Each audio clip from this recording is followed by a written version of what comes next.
nous avons reçu une invitation de la Fondation Mbeki. Et cette invitation dit que votre participation, donc la participation de l'AFCM 23 à ces assises, permettra d'éclairer non seulement les débats nationaux, mais également les décideurs africains réunis à Johannesburg, en apportant une perspective indispensable au dialogue inclusif que l'Afrique appelle de tous ses voeux. Donc, on n'est pas invité à un dialogue national. On est invité à participer à des assises où on va discuter justement des modalités de gestion des crises en Afrique. Et à ma connaissance, la Fondation Mbeki est habituée à ce genre d'activité. Et cette énième édition porte sur la crise en République démocratique. À ma connaissance, toujours, sont invités non seulement l'AFC, mais aussi les autres composantes politiques, les forces politiques, même la société civile et d'autres Africains. Bien entendu, la personne de Mbeki, pas la personne du personnage de Mbeki, et ce que nous connaissons. Sur le rôle qu'il a toujours joué. Il avait joué, par exemple, en 2002, est connu de tous. Par considération à ces événements et par esprit de paix, nous, je parle sous le contrôle de mon collègue ici présent, nous avons dépêché là-bas une très forte délégation. Une très forte délégation qui va discuter avec les Congolais qui seront là. 3. Pour que M. Tshisekedi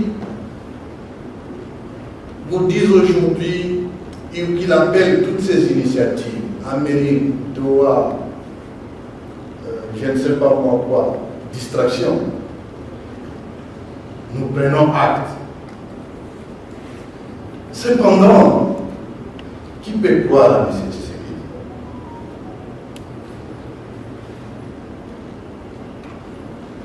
Qui peut croire à sa fiabilité?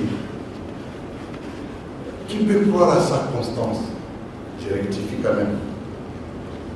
Le seul moment où M. Tshisekedi est constant, c'est dans le mensonge. Mais il a dit avant que jamais, alors jamais, il ne sera avec la délégation de l'AFC. Quelque temps, de vous parler des droits. Il a dit qu'il rencontrerait certains hommes politiques seulement au ciel. Heureusement qu'il a pu transformer le ciel en les ramenant sur terre, mais ils se sont mis là-bas. Et quand ils se sont mis avec il était à genoux. Donc qui peut croire à sa fiabilité? Donc ce qu'il a dit, ça n'engage que nous ne prenons pas. Mais nous savons qu'il trouvera demain des excuses pour dire encore que non, écoutez, c'était des malentendus et comme ça. 4e, qu'il rejette les initiatives du dialogue, nous l'avons répété, mon collègue ici l'a répété. S'il ne veut pas dialoguer, les Congolais dialogueront sans lui. Et c'est pour bientôt.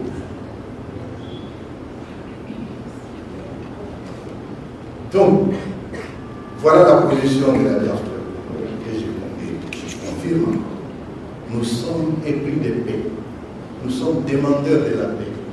Et les Congolais sont demandeurs de paix. Sauf qu'à un moment donné, peut-être qu'il faut dire, le Congo entier aujourd'hui est convaincu d'une chose, et c'est la vérité.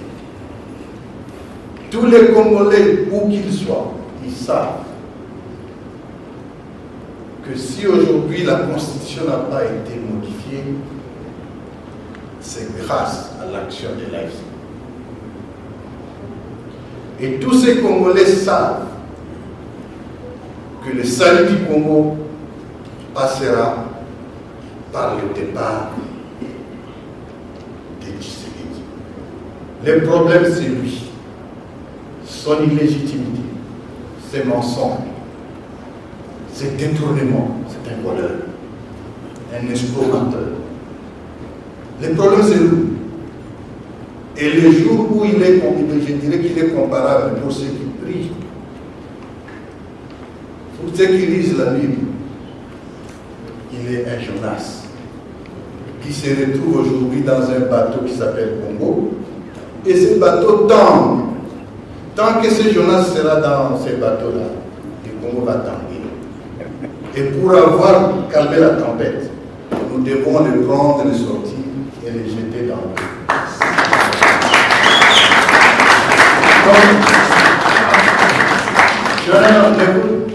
C'est que quand il va, ne nous soucions pas de lui, Dieu va s'occuper de lui là-bas, il vivra, parce que dans la Bible, Dieu s'est occupé de Jonas aussi. Mais au moins, la tempête a permis à ce que non, les bateaux arrivent à bon